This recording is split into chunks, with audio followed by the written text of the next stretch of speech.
你来错地方了。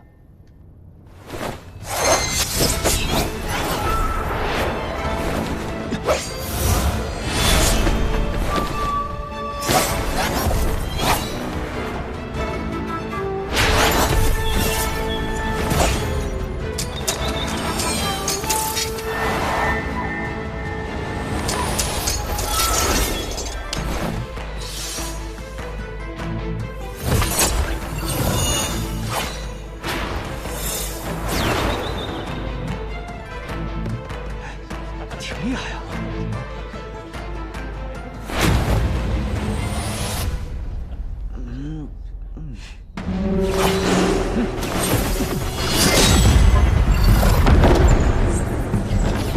你不出剑吗？我不会用剑啊。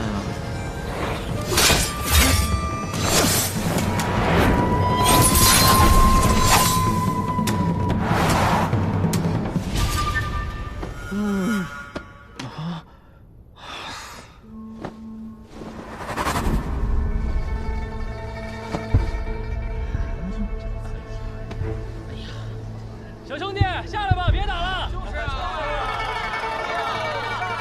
过去呀，别受伤了，别打了。看起来你不是我的对手。这傻小子，一定和当年一样，练我的时候偷了懒。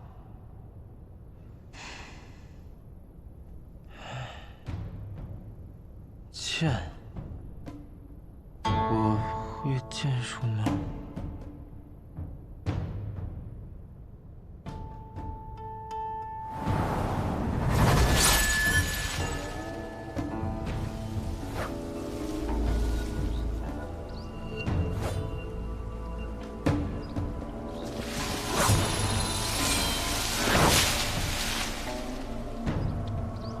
师傅，这又是您的幻术吗？不，这一次是剑术。看好了，我只舞一次。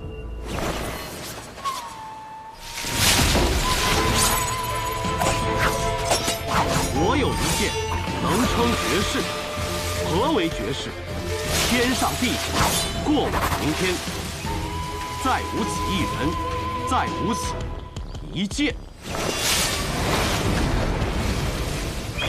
若再有此人，再有此剑，当幸百里。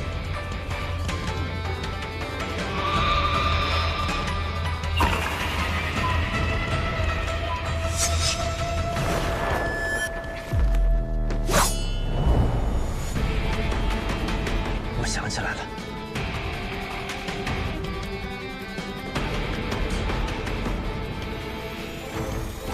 我会剑术。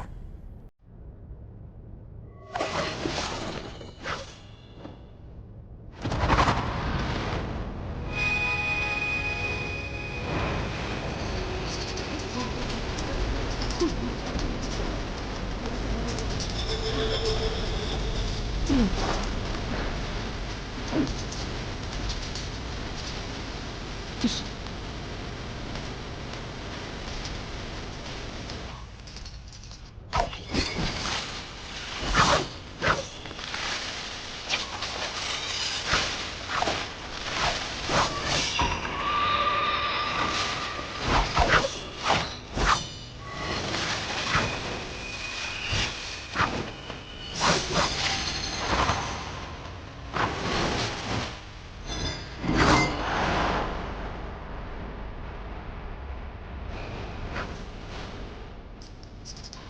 西楚剑歌，这还真是西楚剑歌，不愧是传说中的剑法，能够如此潇洒写意。师承这只有3剑，我曾有幸见过一次，和方才百里公子使用的招数是一模一样。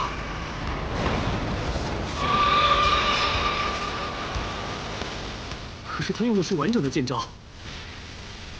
小白李怎么会西楚剑歌？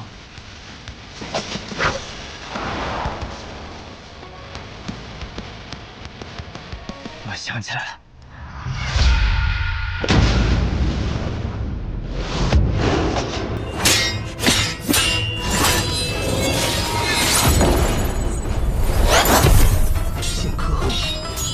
为何只有剑，没有歌呢？可惜唱歌的人已经死了，世间便只剩下这一剑，问道于谦。当年西楚儒仙古臣咏歌，剑仙古墨执剑，于西楚最后的城池洛桑城城头，以一剑一歌对阵9000破锋兵，直至力竭身死。最后洛桑城破，西楚亡国，这套完整的剑法，自然也就失传了。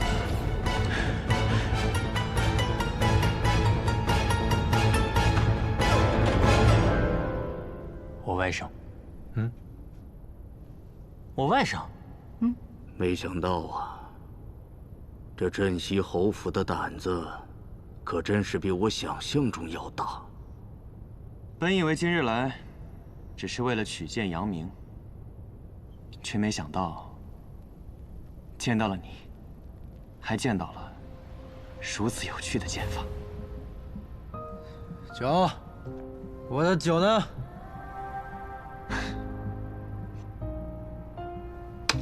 接着，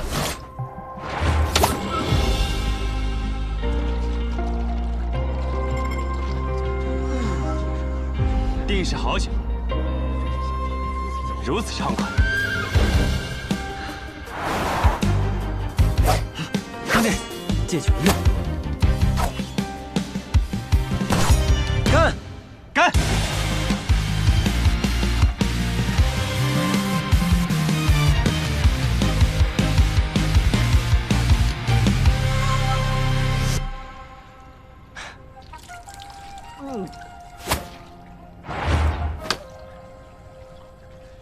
痛快！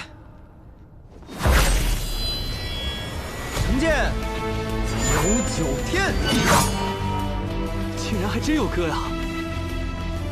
茫茫去不还，自歌云霄里，奏吟3万堪。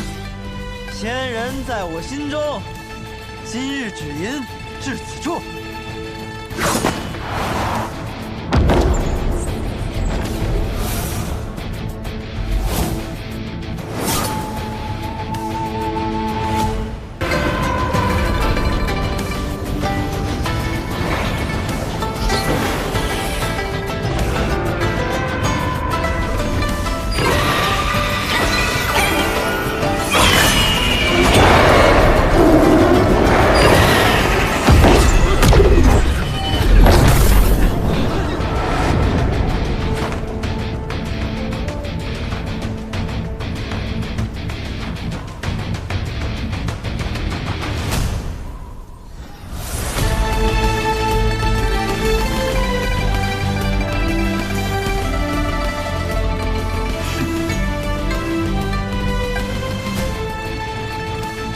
平手。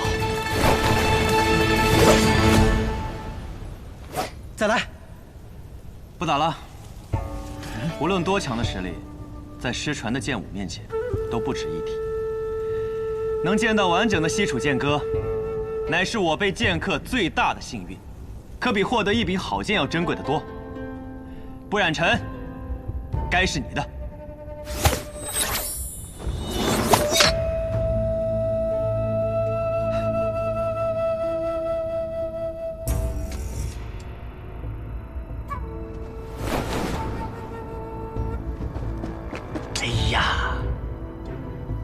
接着，舅舅，啊，走啊！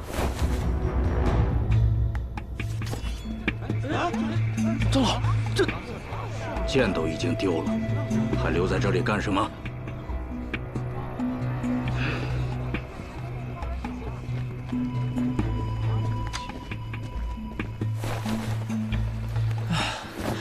舅舅，我打他正起劲了，怎么就走了呀？我还觉得那叶鼎之很是有趣，想跟他交个朋友呢。都什么时候了，交什么朋友啊？我不知道你的剑法是从哪学来的，我只知道如果我们再不走的话，就会被那些剑客生吞活剥喽。走。这傻小子学会了很了不起的东西啊！快追，留下他！那可是西楚剑歌！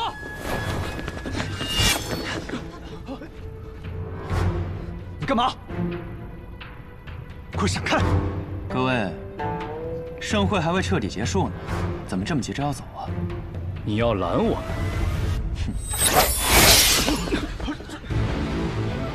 你再往前一步，我还能杀了你呢。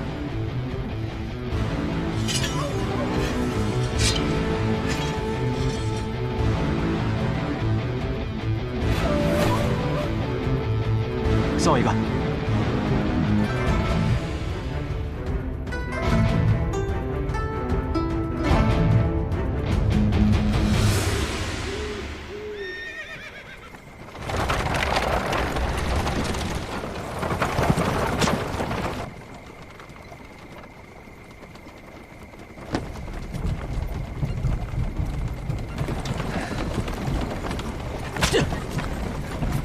臭小子，趁着去玄登城还有一段距离，赶紧把剑法的事给我交代了。可我总觉得，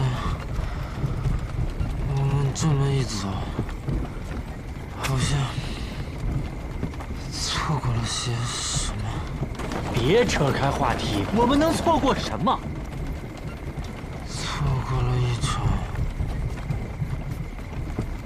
重逢。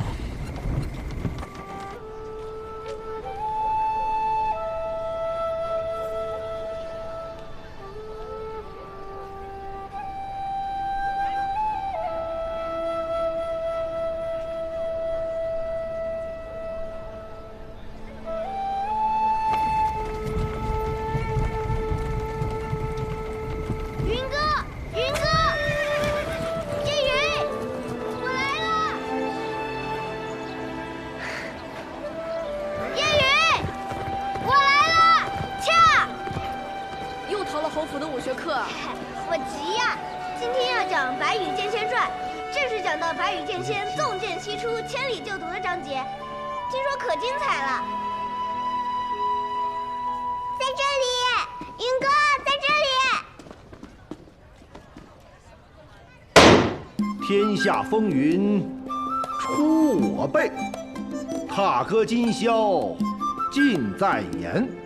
话说这白羽剑仙头上戴一顶虎头狮子盔，身穿大叶如意连环甲，内衬大红袍，足蹬虎头战靴，胯下一匹白龙马，手使一对护手双剑，那真是威风凛凛呐！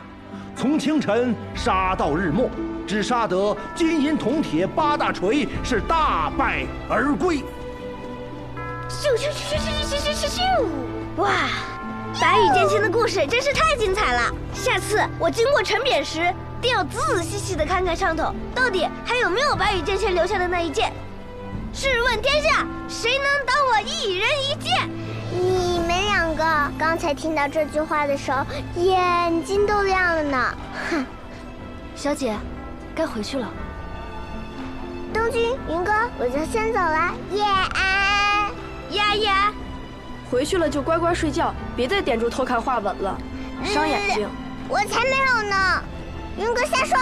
哼。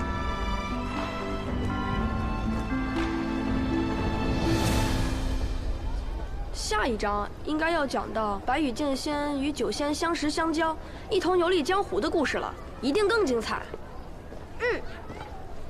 唉，我也想像白羽剑仙一样，一剑入仙，想干什么就干什么。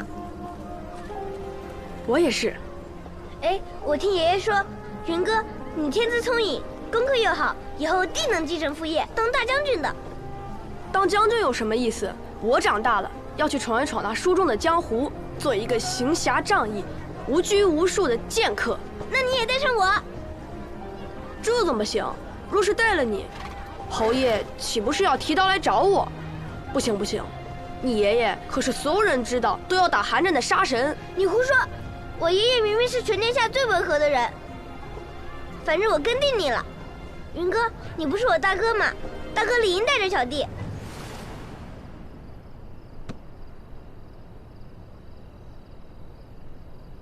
那好，我们立个约定。什么约定？等我20岁，你18岁的时候，我们就离开天启，一人向北，一人往南，独自去闯荡江湖。等九剑成仙的时候，便是再见之时。可以吗？好。你要当剑仙，我便不与你抢了。白羽剑仙的好朋友是酒仙，那我就去做那酒仙。那好，我们一酒一剑，快意江湖；一酒一剑，快意江湖。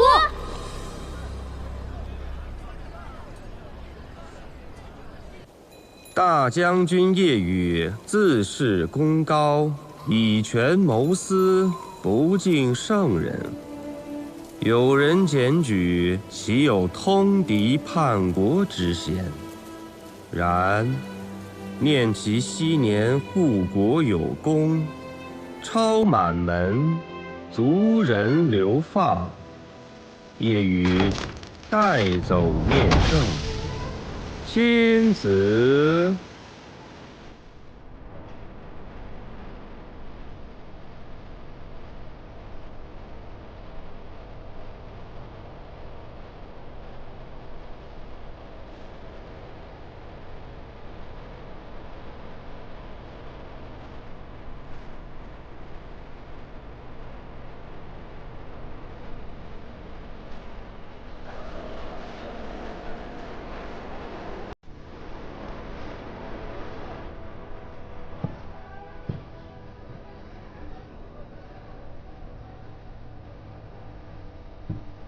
叶兄弟怎么一个人在这里喝酒？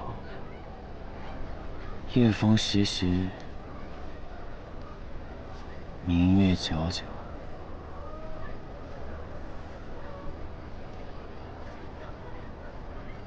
一个人喝酒，或许更美。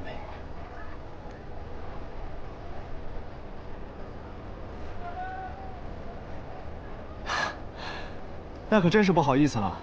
现在多了我一个。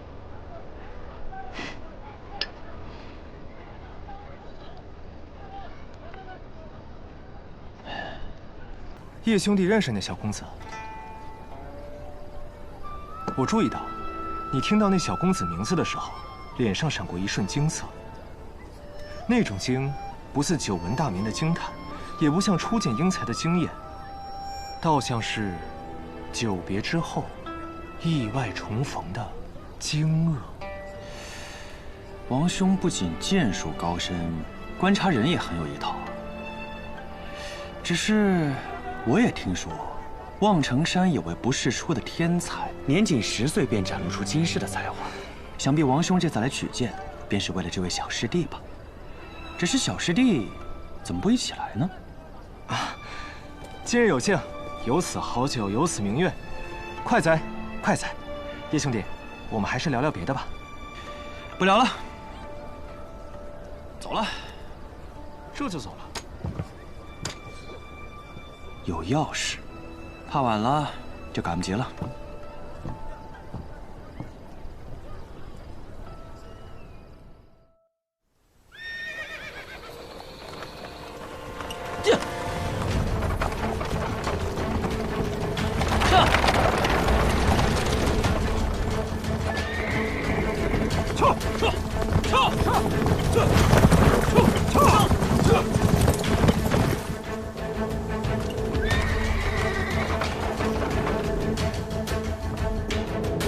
小白梨，醒醒！喂，醒醒！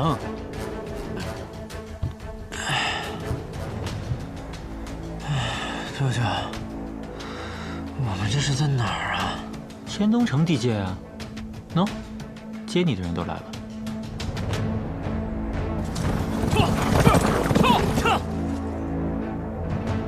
我再问你最后一遍，西楚剑歌是从哪里学来的？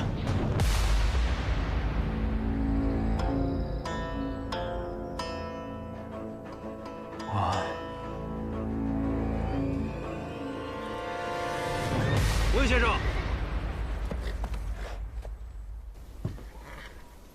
哎呀，嗨。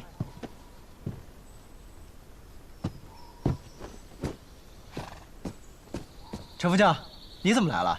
我爷爷让你来接我的吗？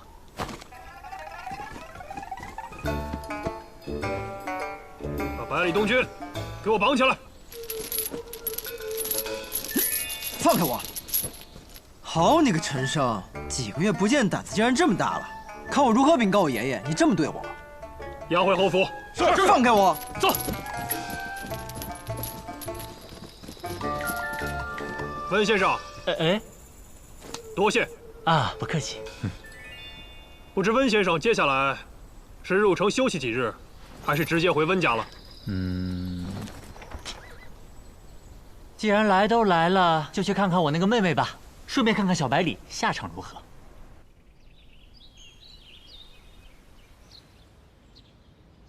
爷爷呀，你在哪儿啊？爷爷，快来救我呀！爷爷，爷爷呀，爷爷，快来救我呀！你的好孙子被人欺负了呀！上进一世勇猛，老来孙子却遭人这般作践啊！哎，你知道我爷爷去哪儿了吗？怎么装哑巴呀？哎，我问你们，是不是我爹让你们干的？说话呀！哎，让。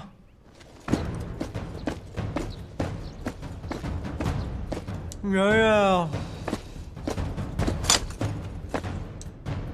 爷爷呀，快来救我呀！爷爷。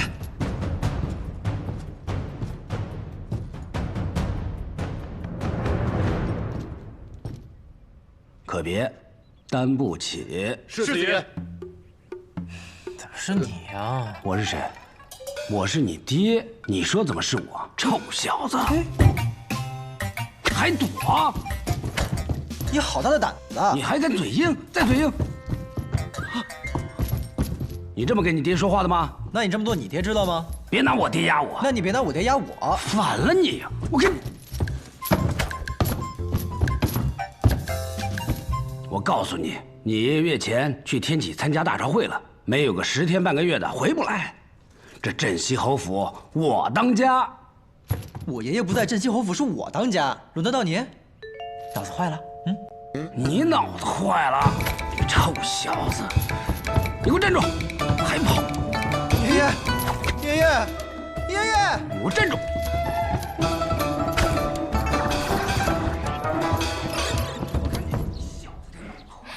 有了小公子在，这侯府才算是有了生气呀。都是你们这群心大的给惯的。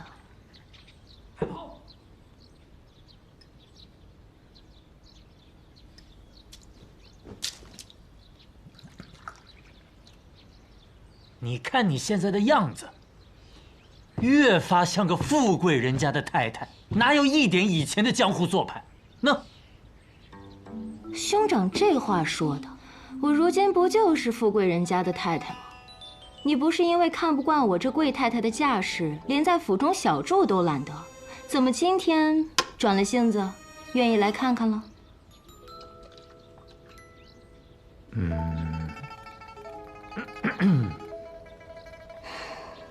都下去吧。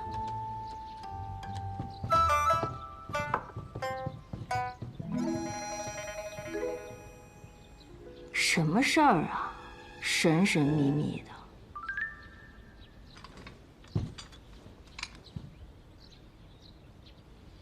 剑，真是一柄好剑。我从小到大看过的名剑不少，却没有一柄能够比得上它。哥哥，这是10大名剑中的哪一柄？都不是，这是名剑山庄的少主魏长风新铸造出来的仙宫品剑，不染尘。这是名剑山庄的仙宫品，多少年没见过这等品阶的剑了。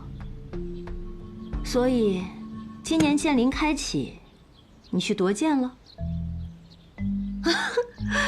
你要是靠毒夺了这把剑，怕不是要成为天下剑客的仇人啊！吼，恐怕这天下剑客的仇人要另有他人喽。我是去了剑灵，但是剑不是我夺的。是你儿子亲手夺的。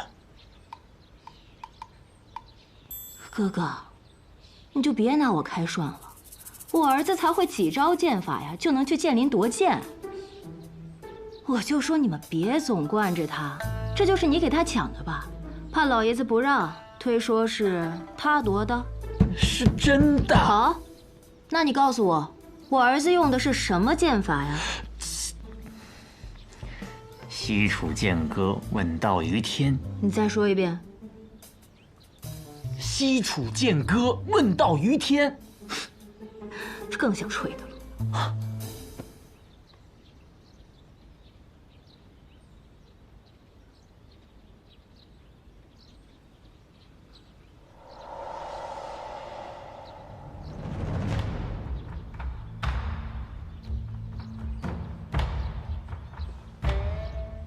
明剑山庄，无双城，天下的剑客都看到了，或许还不只是天下的剑客。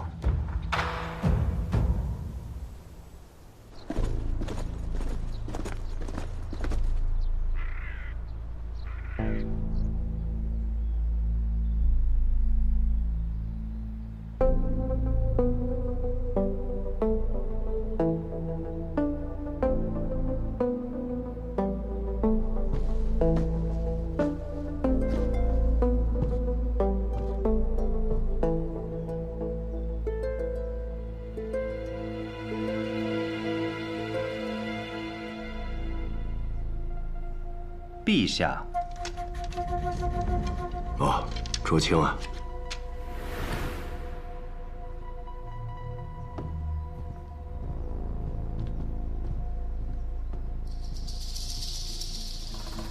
陛下，何事？这是影宗今日递上来的消息。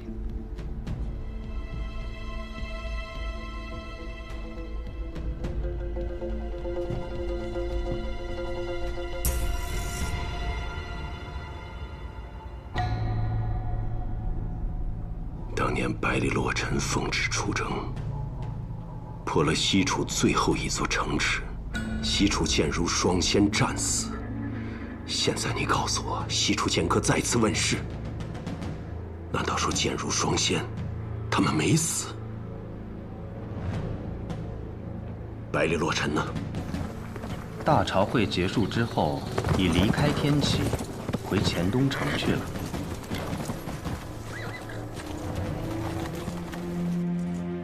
用剑的是谁？百里东君。百里洛尘他的独孙。正是。当年，镇西侯奉旨率军讨伐西楚，乃是先帝刻意安排。镇西侯和西楚剑如双仙曾是知交好友，先帝想以此来试探他的忠心。随军的副将是先帝的亲信，身怀密旨。当时，若镇西侯有半点犹豫，随时可以取而代之。然而，那场战役的最后结果，世人皆知：西楚国破，双仙阵亡。当年孤亲眼见过剑仙的尸首。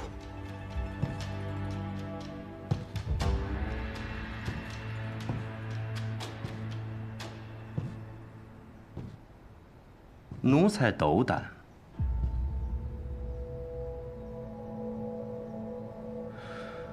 如果那场战役活着的是那如仙，便是当年百里洛尘辜负圣恩。西楚剑仙虽然剑法绝世，但不过一介武夫，可那如仙身具耀人之术，能让寻常兵士以一敌百，甚至能让濒死之人重新起来作战。正是这等鬼术，才使西楚这样一个边陲小国与我背离相抗。如果如仙还活着，可是比那剑仙更可怕的存在。当年一战，西楚如仙即便没死，也定然身受重伤，不然不会藏身黔东城多年不出。奴才这就派人去黔东城，把那西楚余孽带回来。选若风进谏，这件事就让若风去办办。是，陛下。我当时一到柴桑城，我闻到浓重的血腥味，但是没有办法，顾老三落难，我姓雷，我是雷家堡的子孙，我得救他吧。我当时就近身，我再给他一拳，你知道吧？主要是呢，像我这么英俊潇洒的人看不得弱者，所以顺手把他们给救了。所以，你们此次能够解柴桑危局，靠的全是百里小公子仗义相助。若不是因为我不惜身份的暴露前去保护他，那小子早被燕别天给杀了。不过说到底吧，他的性子特别符合我的胃口，所以在我心里，我已经收他做我的小弟了。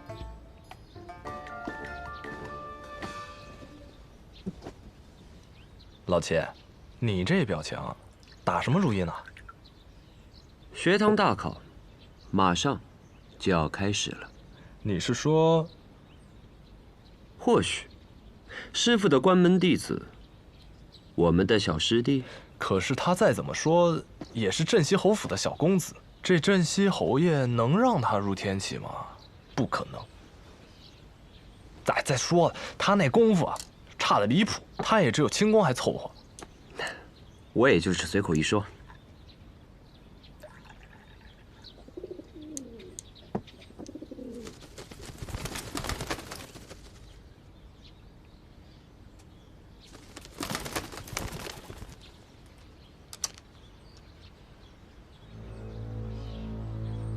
咋了？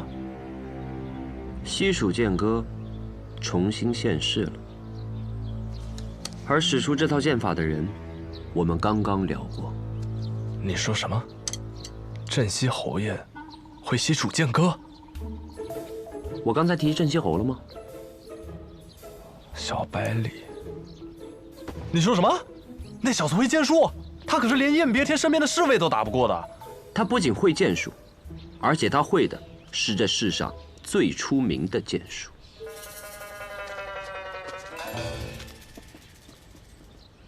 小先生，宫里来人了。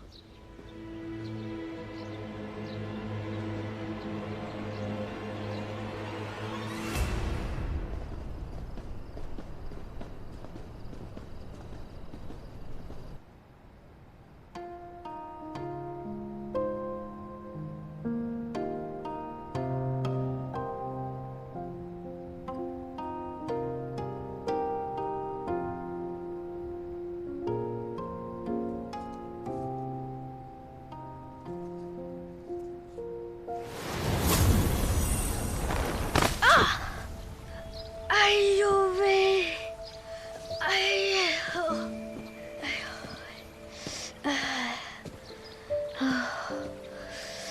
你是谁？如何到的这里？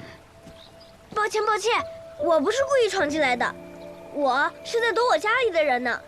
他们不知道又怎么，给我请了个先生来教我，跑着跑着就跑到老爷爷您这里来了。你就直接进来了？对呀，我刚爬上墙，没想到脚底一个打滑就摔进来了。就是那，哎，这，我明明是摔进了院子里呀。我在院外设了阵法，寻常人是到不了这儿的。你既能破我阵法，说明你我有缘分。你可愿拜我为师？老爷爷，你要教我什么？教你什么？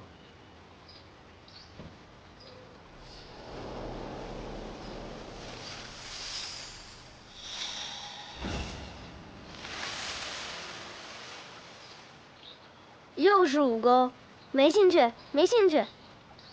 那你我缘分便只能到此了。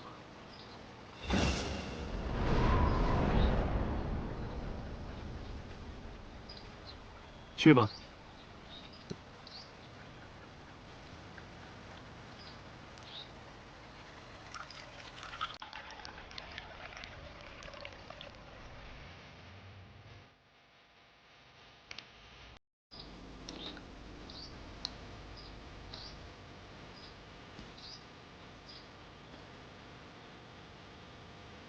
你能使酒？我可是以后要做酒仙的人。那小酒仙，你来闻闻。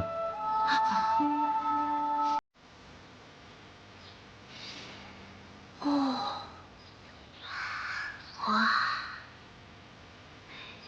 好香醇的酒，哪里买的？我也要去买。这酒可是买不到，是我亲手酿的。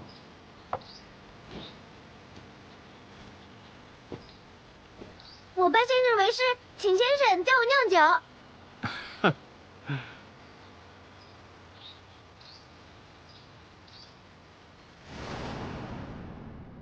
师傅，我是不是给您添了个天大的麻烦？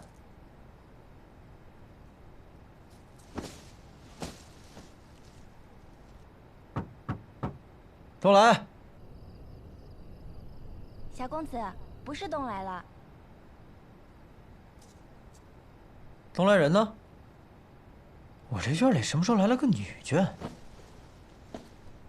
东来是小公子的心腹，被世子爷调到西院去了。瑞儿是从别院调过来的。我爷爷什么时候回来？今日听府上送信的人来说，怕是还得3、4天吧。等不了了，我得马上去见师傅。瑞儿，你立刻前往洛城巷，找个叫做怀仁的药铺，通知里面的人，快马加鞭，一刻不停地往天启方向跑，直到遇到侯爷的军队，听到了吗？哦，小公子，您这是想让老侯爷早点回来替您撑腰啊？我可是世子妃的人啊！别演了，我娘亲肯定是装的骗我爹，好把你安排在我的身边，都是自己人。天哪，到底是谁给了小公子这样的自信啊？当然是我跟我娘亲这么多年来的默契啊！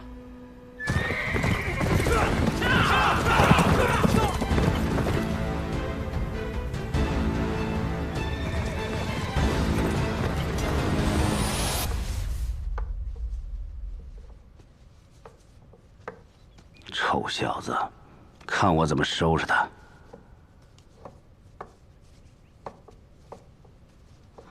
昨日，哥哥同我说，他们回来的路上先去了剑林。嗨，我觉得大舅哥啊，这事做的没问题，是该让东军长长见识了，不然真成了废物了。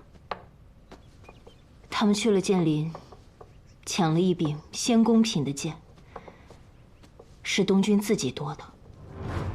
哥哥什么也没有做，用的剑法是西楚剑歌，问道于天。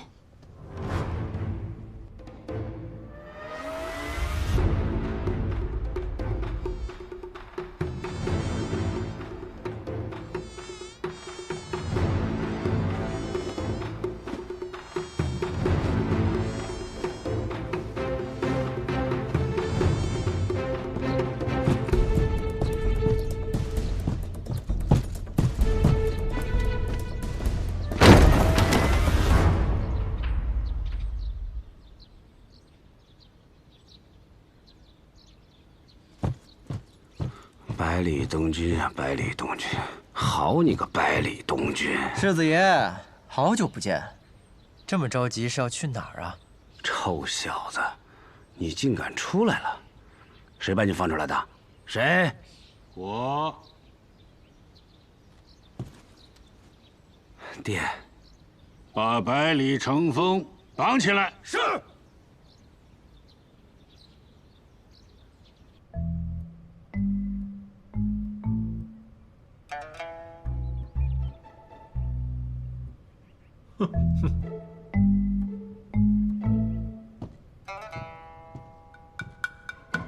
哟，世子爷，您怎么在这儿啊？被绑的还开心吗？要不要去柴房休息休息？嗯。东军，娘，父亲，成风好歹是世子，洛邑知道您疼爱东军，但现在面子也落了，罚也罚过了，就给他松绑吧。是啊，父亲。我有让你起来吗？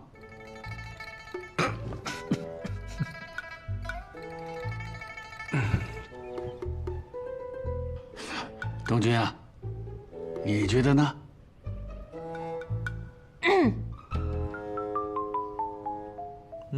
那便给世子松绑吧。东君，你出门远游，最近可有什么收获呀？收获可大了，爷爷，您听过一首诗吗？啊？风华难测清歌雅，琢磨多言凌云狂。柳月绝代莫尘丑，卿相有才留无名。哦，北篱八公子，他们可是鼎鼎有名的大人物啊！不错，这次我就见到了其中的清歌、卓墨、凌云、柳月、墨尘这5位。不光如此，我还帮了他们一个忙。哦，来，东君。据我所知，他们平日都在天启城啊。这次他们是为了孤剑门而来，为了兄弟千里赴柴桑，仅凭这番义气，就十分值得我结交一番。东君啊，听你舅舅说你去剑林夺了一把剑，你不妨跟大伙说一说你在剑林的见闻吧。哦，那剑林，那叫一个气派宏伟。我不过是阴差阳错的得了一把好剑。哎，怎么了？哎呦，我这个昨天一晚上在柴房睡的，那蚊子嗡嗡的都没睡好觉。还有爷爷，你这一路舟车劳顿，一定很疲惫吧？不如我们今日到此为止，各自回房歇歇。你看，东君啊，你长大了，懂得照顾爷爷了。好，赶紧回去休息啊。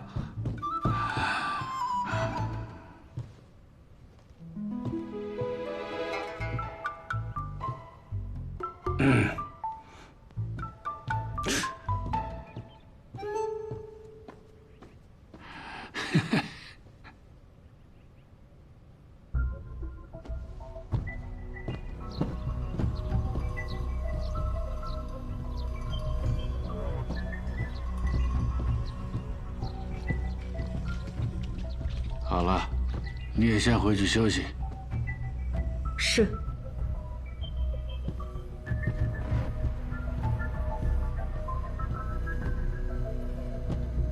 父亲，东君在剑林，我早知道了。风雨欲来，我们镇西侯府还能为他筑起一道铜墙铁壁。父亲，只要你一声令下，我们破风军直指天启，儿子必先策马当先，身先士卒。你这是什么意思？你以为我要造反？这不是造反，这是征伐天下。既然是这样，那你的声音得大声点啊，好让天下人知道我们镇西侯府要造反，好让某些人可以在晚上提着刀，趁你睡着的时候给皇上献忠。父亲，当年叶羽大将军一片忠心，却被诬谋反，最后落得满门抄斩的下场。如今我们得先下手为强，是吗？程峰啊，一个真正经历过沙场的人，没有人会想回到那个地方。一个真正懂得战争的人，绝对不会轻易地发动战争。人的欲望是无止境的，可那士兵身上的血洒出来都是热的呀。那西楚如仙，也是想说当年我留守。你错了，当年一战我没有留守，但我也不清楚为什么到现在他还活着。那方才你还放东军走，他分明要给那如仙报信，西楚可是我们破的呀，你就不怕他？如果那个真的是西楚如仙，他就不会为这事怪罪东军。父亲，回去好好休息吧。父亲，最后一个问题，你想问，你是不是我的亲生儿子是吧？这还用问吗？我不一定是你亲儿子，但东军一定是你亲孙子。好了，我知道你想问什么。你想说，纵使我们没有造反之心，但这城外那些天启人不怎么想。不错，若是他们来了，那当如何？那便等他们来。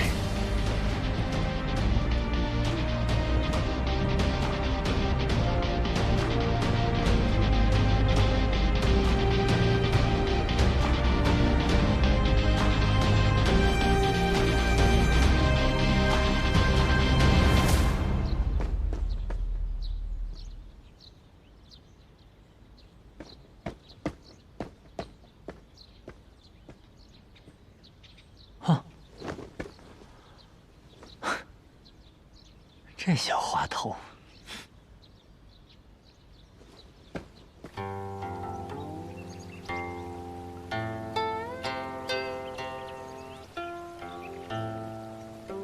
师傅，东军回来了，此次出行可完成心中所愿？师傅，现在不是说我的时候，我好像给您添了个大麻烦。什么样的麻烦才算是大麻烦？师傅，在剑林大会上，我用了您传我的那套剑法，但天下剑客竟然都很震惊似的，说是什么失传已久的绝世一剑。师傅，虽然这么多年来您从未提起过您的来历，但我有一种直觉，您的身份一定不一般。那套剑法又那么的特别，他们一定会想办法来找您的。我何时传授你剑法了？师傅，我只是记得有一次我喝醉后见到您舞过，我之前还以为那只是我的一场梦，但这一次在剑林，我喝醉之后，便自然而然地使出了那套剑法，就好像种在我的脑子里一样，不用回忆，也不用思考，仿佛不是我在用剑，而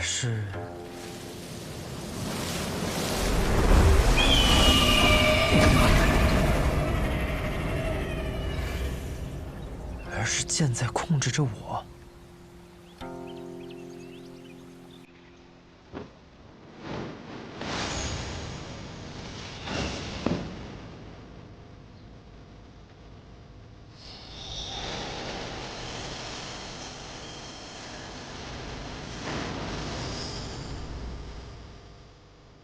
拿着。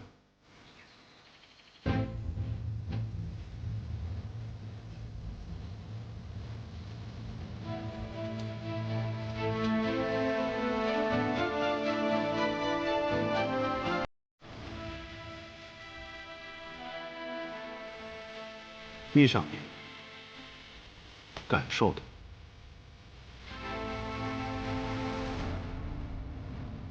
别人练就10年，而你只需看上1眼，你知道为何吗？难道是因为我也是天生剑胚？好吧，我不知道。不是因为你是天生剑胚，而是因为你是百里东军。而百里东军是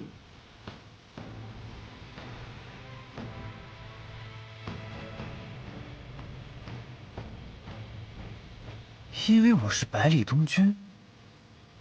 师傅，我不明白，已经有很多人这样说了。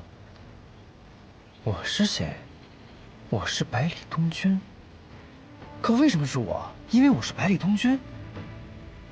以后，你自然会明白。东军，匹夫无罪，怀璧其罪。你想要学剑吗？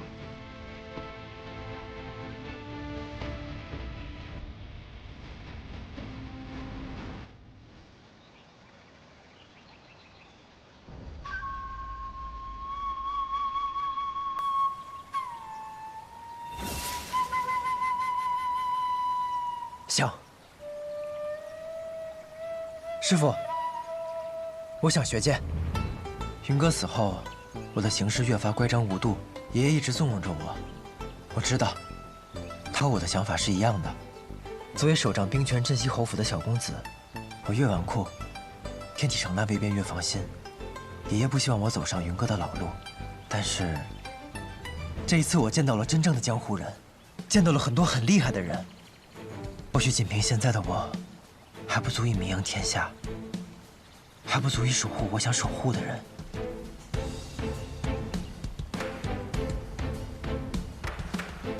师傅，我也想仗剑去江湖上走一走，管他的圣心难测，百里东君，绝不做安居一隅的笼中之雀。你能如此想，为师很欣慰。既然你想学剑，那为师便教你。这世上除了学堂里先生，没有人比你师傅的剑术更厉害。东君，你先回去，等下次见面，为师便将真正的西楚剑歌传授于你。可是师傅，若您还留在这里，怕是会有危险。放心吧，既然木已成舟，那索性不去躲着，便是等他们来，又如何？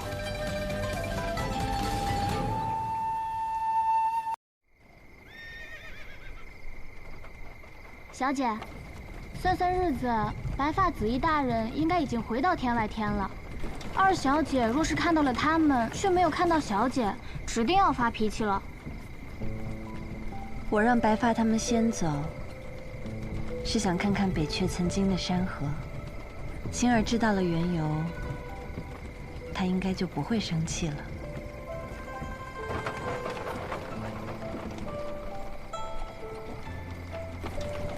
小姐，那儿有一户人家。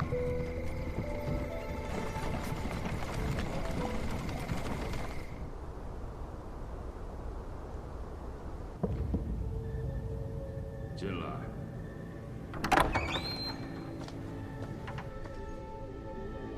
禀无相尊师，西楚剑歌问世，天生五脉也找到了。剑仙当年已死，尸体挂于城墙，我亲眼所见。那能将西楚剑歌传世的，只剩下了如仙。如仙，要人之术，我们复国指日可待。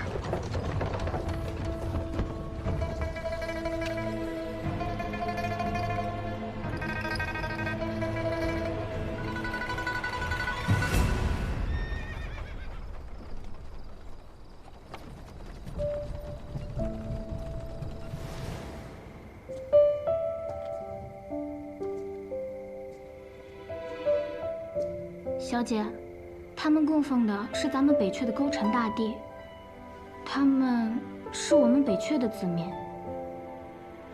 方才看到牌位上的生卒，娘子的夫君和公公，可是死于15年前。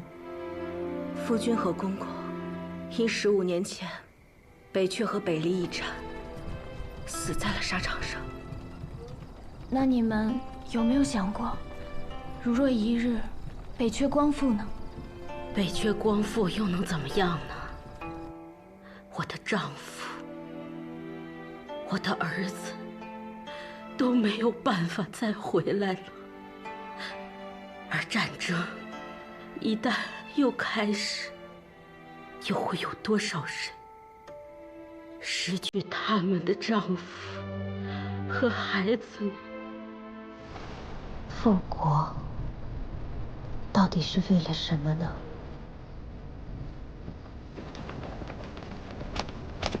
小姐，你在想什么呢？再往北20里，便是故都了吧？每年元宵，花灯满城。我原以为那是人间最和美的景象，可是好像，不论它还是不是一个国家的都城，不论执掌它的还是不是那个人，若是10年安稳，到了元宵，依旧还会花灯满城。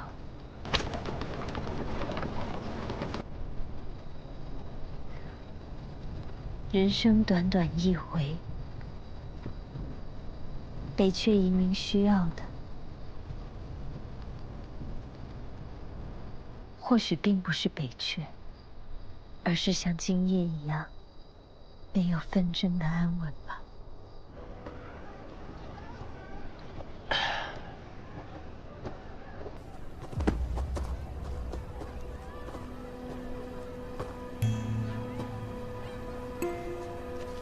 西楚剑术大道朝天，世人皆仰，退而让之，寻其轨道为我所用。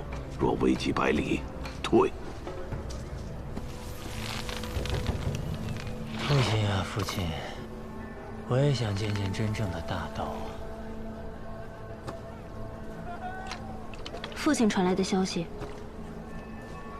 父亲说，大道之下还有鬼道，大道留给世人，鬼道留给温家。鬼道是指什么？我也只是听说，却从未亲眼见过。据说是西楚的要人之术，若真有此术，鬼神俱至。可是若拿不到呢？我也很好奇呀。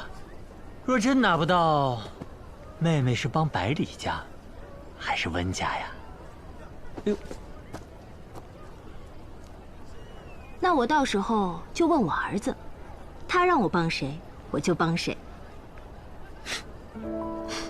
放心吧，父亲也说了，若危及百里，退。父亲说的是退，而不是住，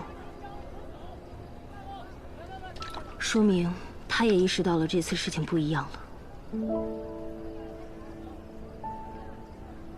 父亲是父亲啊，我是我，百里家我不管，我妹妹不能有毫发损伤，我外甥更不行。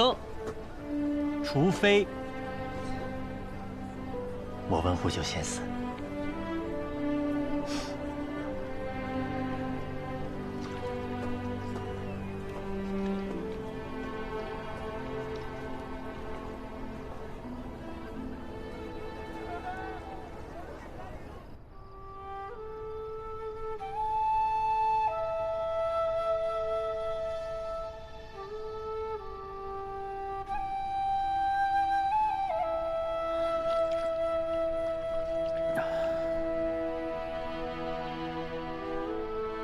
也不知道司空长风怎么样了。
前辈，先别忙着谢我啊，我又没说要救你。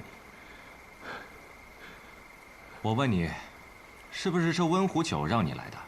他是不是说，我一看到你这一身毒，就会拼尽全力的救你，证明我自己比他强？等着毒一解，你身上的旧伤复发，我以为是他留的后手，还会竭尽全力的再救你一次。完了呀！温前辈只说这样药王会救我，别说被识破后，要怎么办？你这一身五毒，天下仅此一家，别无分号。除了他，谁还能这么无聊？哎，你乱动什么？前辈既然不愿救我，那我自然不会久留。我又没说不救你，不过我有个条件。什么条件？按理说，你这病早该死了，是什么让你活下来的？难道有名医相救？我哪经得起什么名医？不过是看了一本医书，循着法子采了些草药，胡乱治罢了。果然，还真有学医的天赋。那正好，我谷中正缺个制药的小童子，为我端茶倒水。等我100年之后，继承我的衣钵，做个小药王。你呢，做童子倒老了点儿，不过我这里没什么人，勉强用用吧。告辞。哎，行，就半年，我救你一命，陪我半年不成吗？只需半年，就半年，就怕半年以后你舍不得走。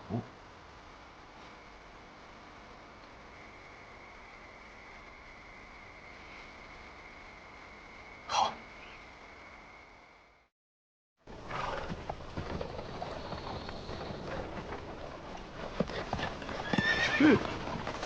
怎么了？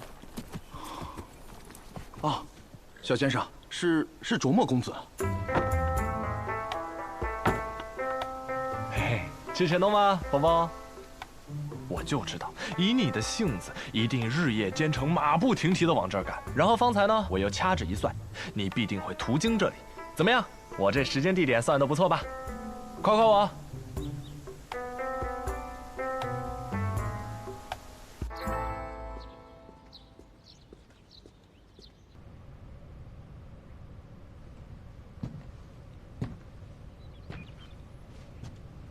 父亲，天启城来的人有消息了。学堂小先生，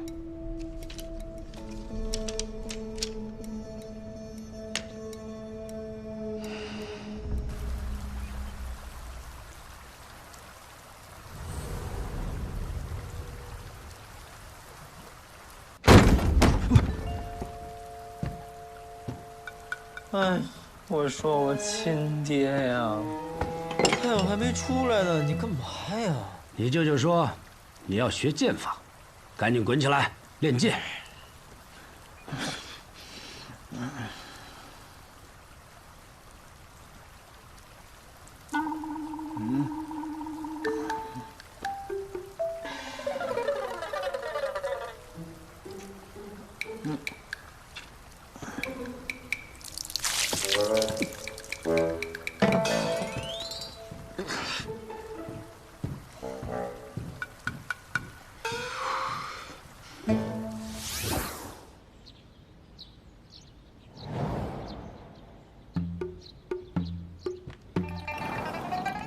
臭小子，还换了个地方睡，不像个样子。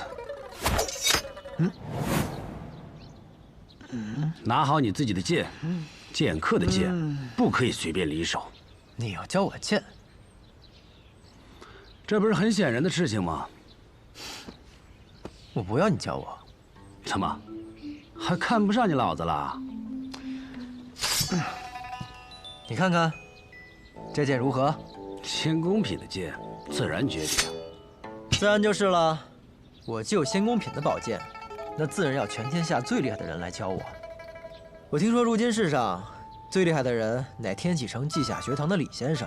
我去不了天启城，你找个差不多的人来教我吧。臭小子！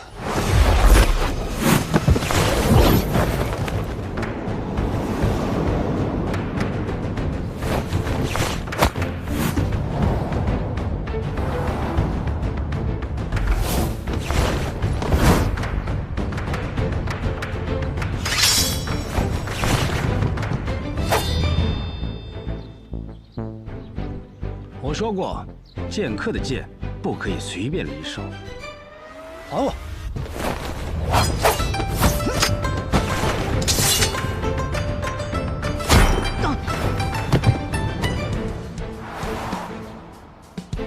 还给你了，你倒是用啊！哼，我用。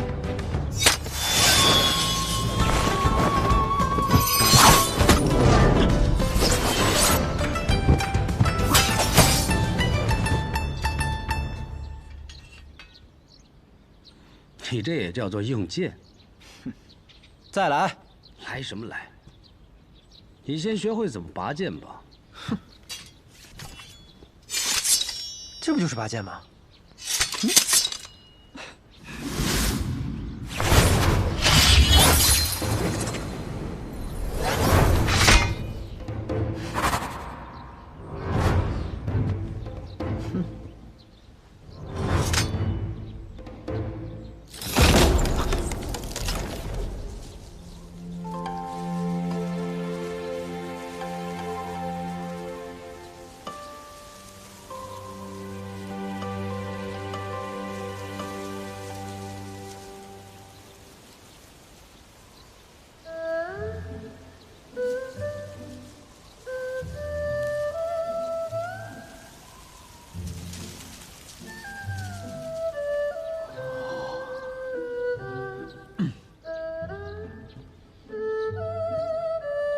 这才叫做拔剑。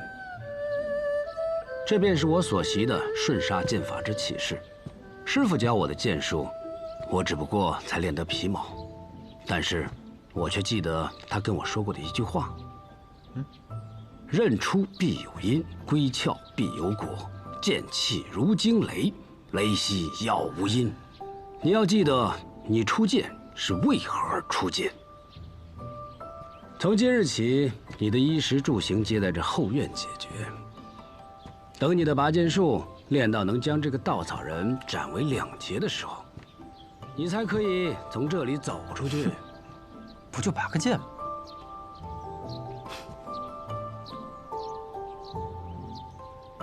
还挺帅。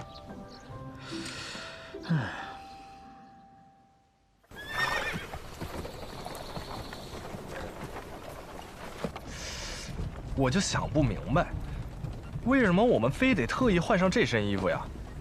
因为先生说过，白衣胜雪，公子如玉，这才是学堂应有的风范。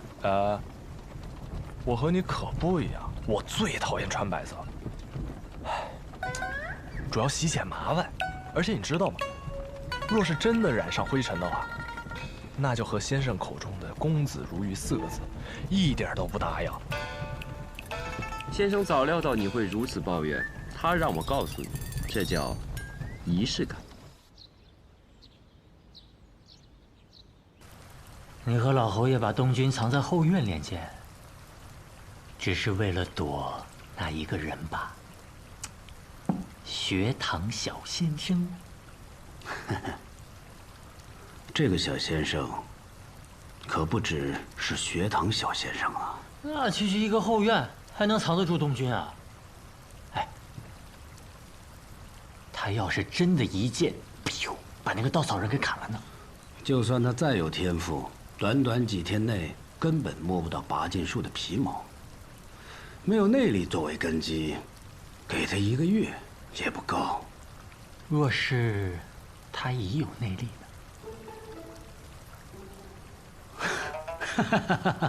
九爷，这怎么可能啊？世子，何事如此着急？学堂的使者到了。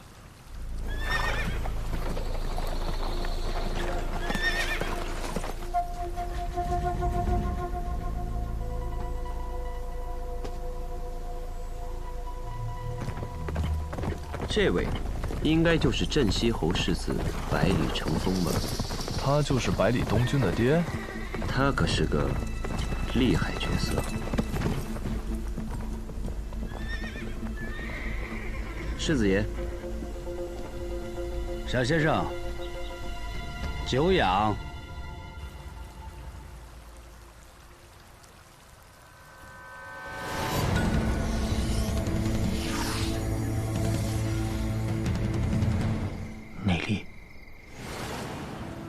东君怎么会有内力？他似乎还不知道。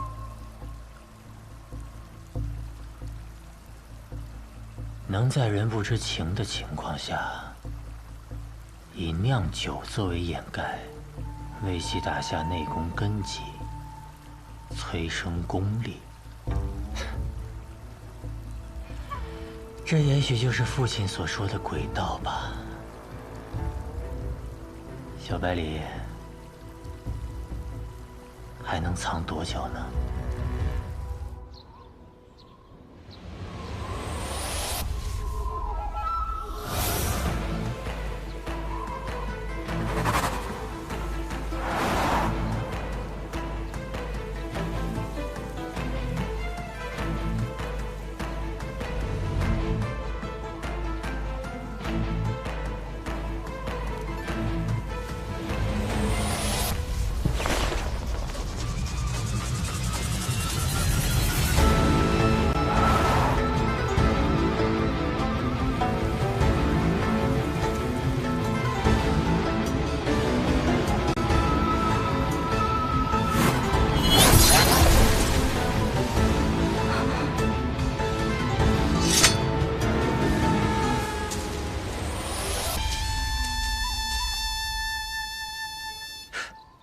怎么样，还行吗？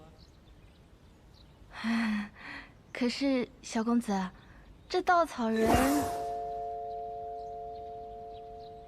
没变化呀？怎么可能？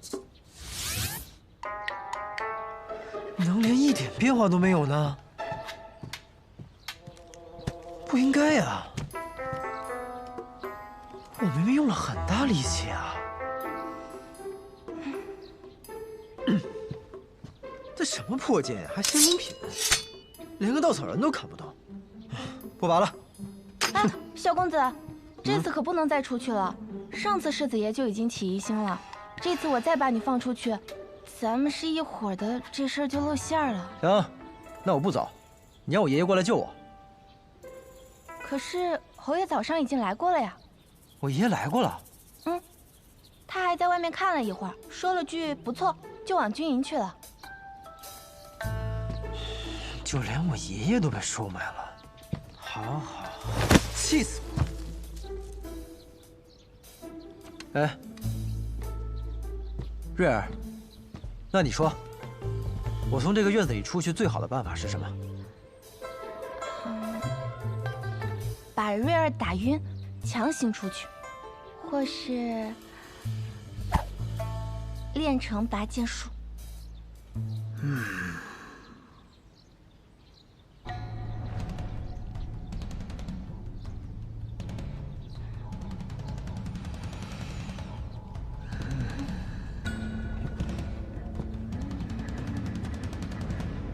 萧公子，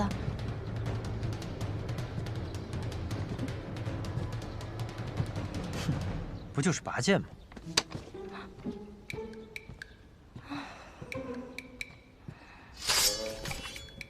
拔！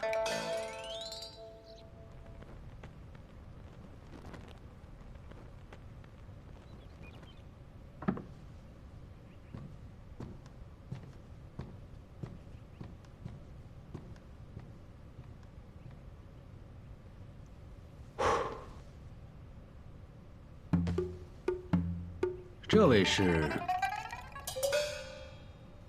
我也是学堂的弟子，不过呢，我不是这次的使者。这次我来黔东城，不过是想找个朋友叙叙旧罢了。世子爷，您就当我不存在就是了。这是我的一位师兄，江湖出身，说话一向如此，世子爷见谅。原来也是李先生座下弟子啊！千万别被那老头的名号给唬住。他呀，不过就是一个又普通又矫情的老头。你知道有多矫情吗？我也不乐意带这玩意儿，但没办法，学堂的规矩。世子爷，千万别怪罪。严重了。不知小先生这次来黔东城，是想带走几个人？若是小先生，他只想带走1个人。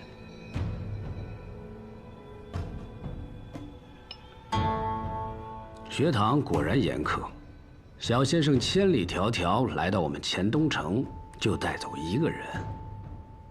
世子错了。哦，错了。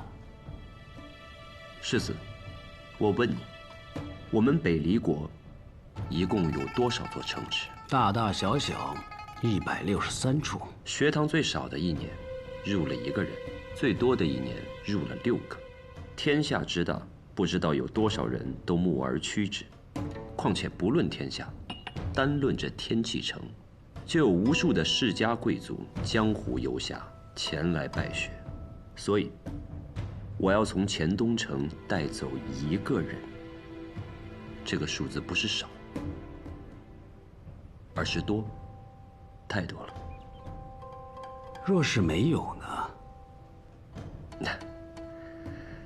那就只好劳烦世子随我回一趟天启城了。世子的天赋，先生时常称赞，就是年纪大了些。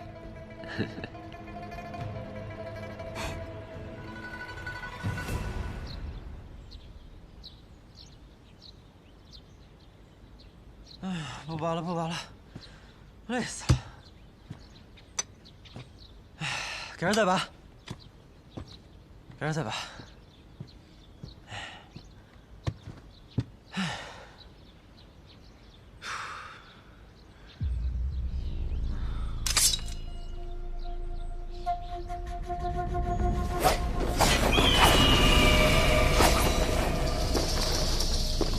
好，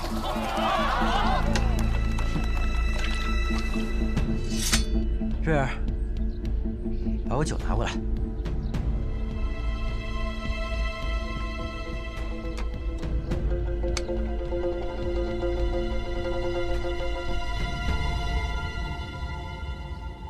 侯爷回府。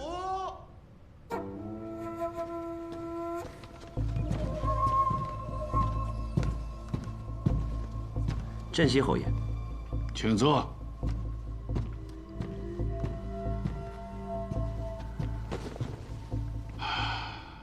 2位千里迢迢来到我镇西侯府，还带着那薄纱，难道不想让我看到你们的脸吗？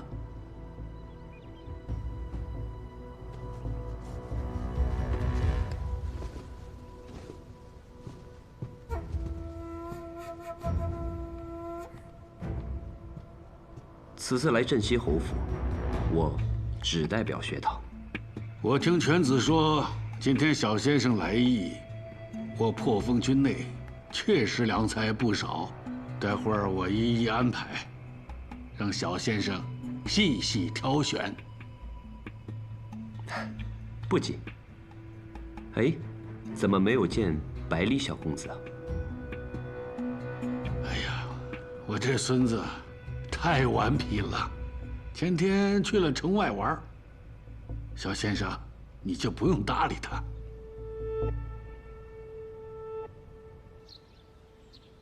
你先别说话，听我说。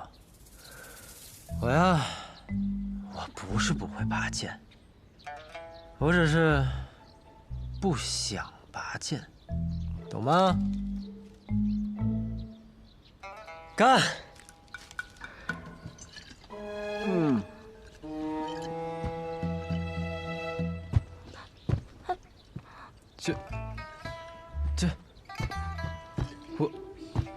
我的剑呢？剑。小公子，要不今儿就算了，我去和世子爷说，也不用。不，时间刚好，我感觉我浑身上下充满了力量。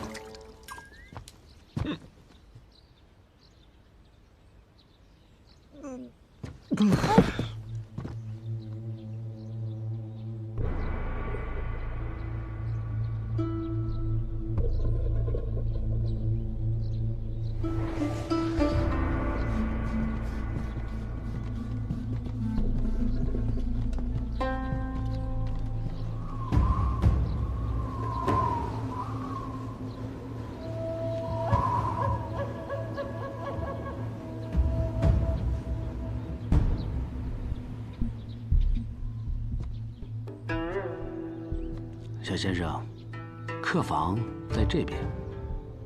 你有没有感受到一股很强的内力？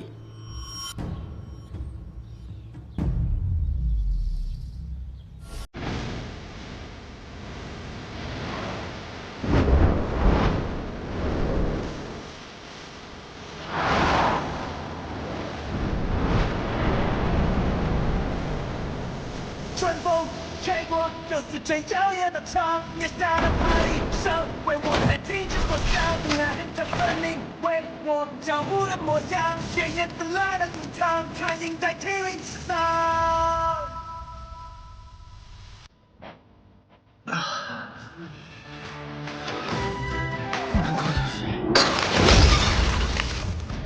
劲儿！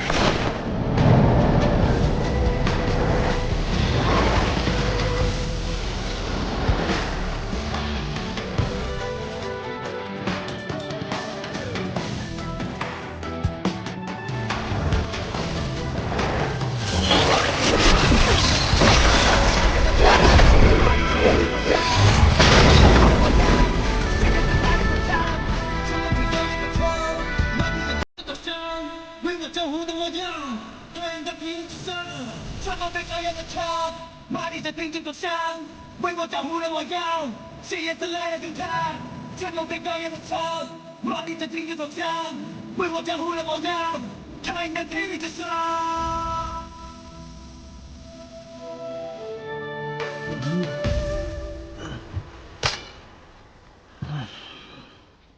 我们终于见面了。哦，我们见过。你是谁？我姓萧。在下百里东宗君。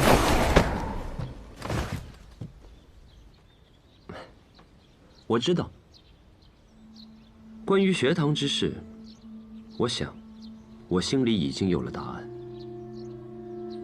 世子殿下，方才小公子那一剑很好。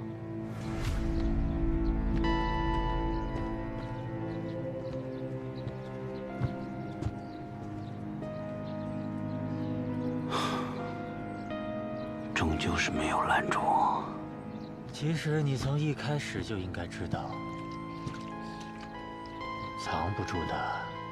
区区10日，东军的剑力怎么会增进到这个程度？难道真如你所说，他体内有着一流高手的内力？瑞儿，世子爷，小公子在拔剑之前做了什么？小公子什么也没做，只是喝了酒，喝了好几个时辰，把他窝里藏的所有酒都给喝光了。和上一次在明剑山庄一样，他也喝了不少的酒。看来，在他处于晕醉状态的时候，他体内的那股力量就出来了。都是那人所为。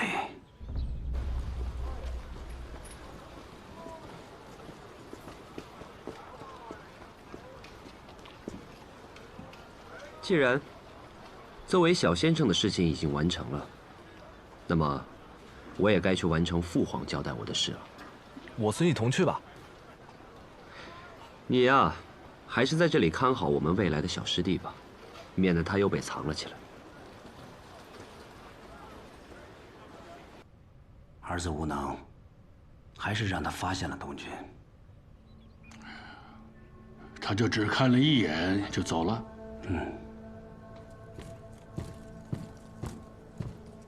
侯爷，世子，小先生已经离开侯府，往那个院子的方向去了。他已经开始行动了。他已经表示清楚，这次只是为学堂之事来我镇西侯府，那就表明陛下根本没有为这西楚如仙向我发难，也只是派他最信赖的皇子悄悄把如仙这个事情给解决了。程峰，等他们进了宅院，多派些人封住所有出入口，无关人等不能进出。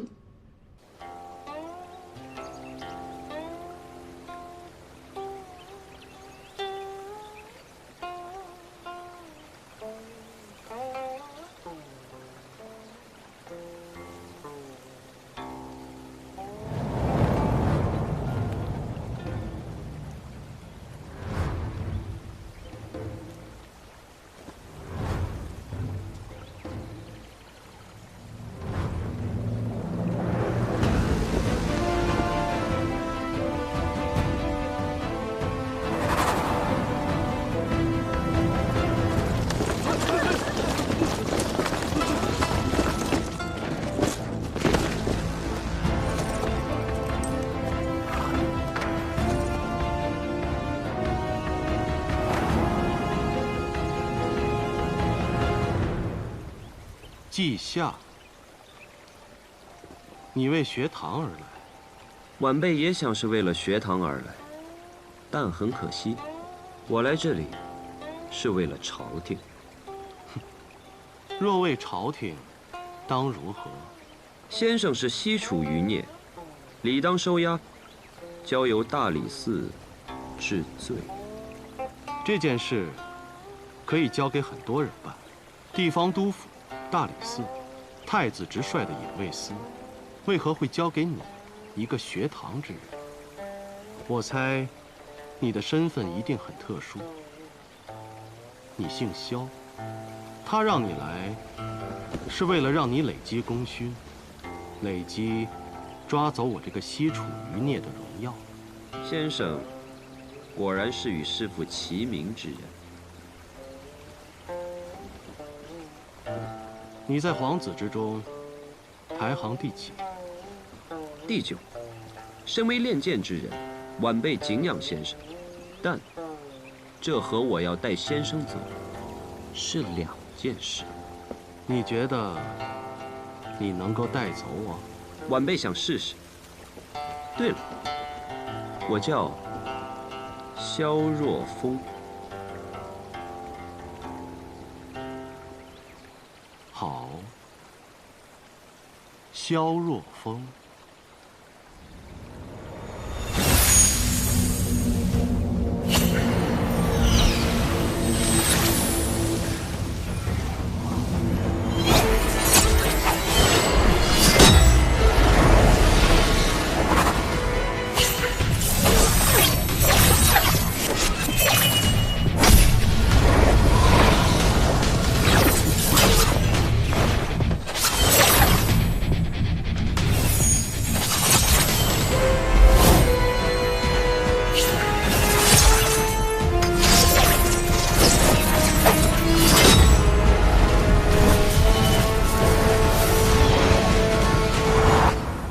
只是如此，学堂李先生所传的剑术，就只是如此。我师父有一剑，叫天下第2，他的剑我学不会，亦挥不出那天下第2，但我也有我自己的一剑，剑名天下第3。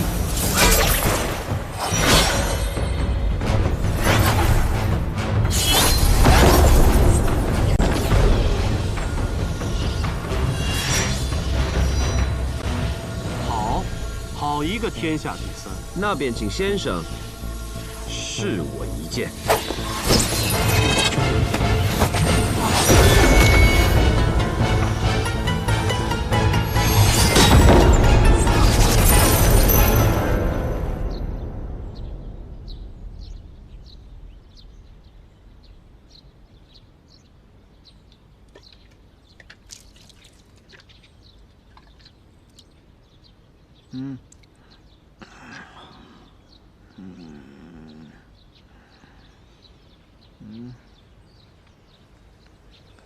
舅舅，你怎么来了？睡得可香？别来无恙啊，小东娟。雷大哥，你怎么也在啊？哎，等等，我刚刚睡着前是不是遇到了一个人？他跟我说他姓萧，难道是我做梦了？他是九皇子夏若风，也是学堂小先生。此人是来找师傅的。哎，你很聪明，但此人也是来找你的。我要去找我师傅。哎，你终于肯承认你有这么个师傅了。我必须要去救我的师傅，哪怕是拼上我的性命，我也要去。舅舅，我给你10坛梅书香，你放我走。20坛松林雪，30坛净水月，外加这柄不染尘，一起给你。剑我就不要了，哎，但是你刚才说的那些酒，1坛都不能少。走。卓墨公子，你是要拦我们吗？我记得他好像是逍遥天境，我打不过他。与君同行吧，嘿。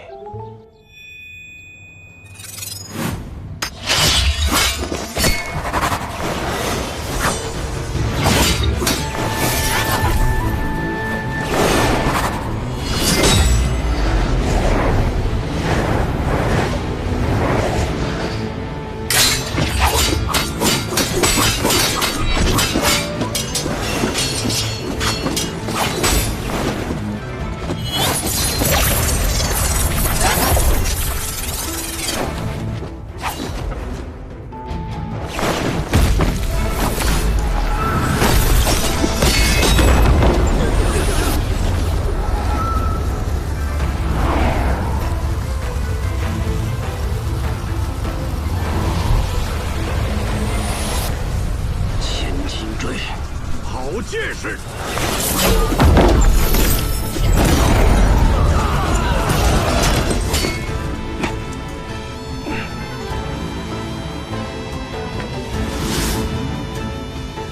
你们2个掩护。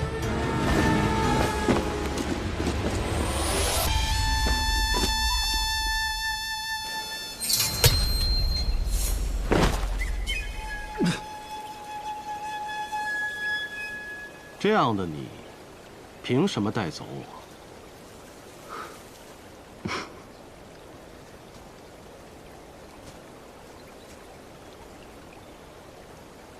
见过先生，方知何为云泥之别。是若风狂妄了。少年人理应狂妄，理应不惧。你是个好苗子，我不会杀你。我时日不多了，对你们北离造不成什么威胁。此生最大的愿望，便是将我的剑术传给我的小徒弟罢了。那北离便更不会放过你，毕竟您的徒弟姓百里。谁？